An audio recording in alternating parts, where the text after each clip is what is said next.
சேனைகளிலதிபன் தேவனிலதியாய் ஆശ്രയമെവനുണ്ടോ? சில நேரத்துல உங்களை மனசை உடைக்கிறதுக்காகவே ஒரு மனுஷனை உயிரோட வைப்பான். ஒரு மனுஷன் சில நேரத்துல உங்களுக்கு கண்ணியாகவே இருப்பான்.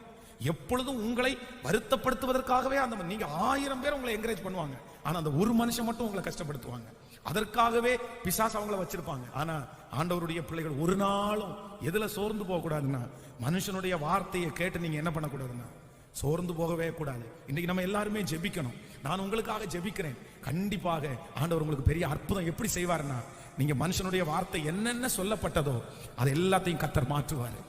எலியாவை கர்த்தர் எப்படி அழகாய் நடத்தினார். நான் நம்புறேன் இந்த சகோதரியினால மரித்து போவேனோன்னு நினைச்சிருக்கலாம்.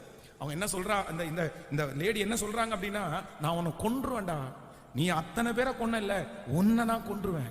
ஆனா ஆண்டவர் அவளுடைய கையில ஒப்பு கொடுத்தாரா? ஏசபேலுடைய கையில தீர்க்கதரிசியை ஒப்பு கொடுத்தாரா? இல்ல இல்ல, அவன் மரணத்தையே காணாமல் எடுத்து கொள்ளப்பட்டான்.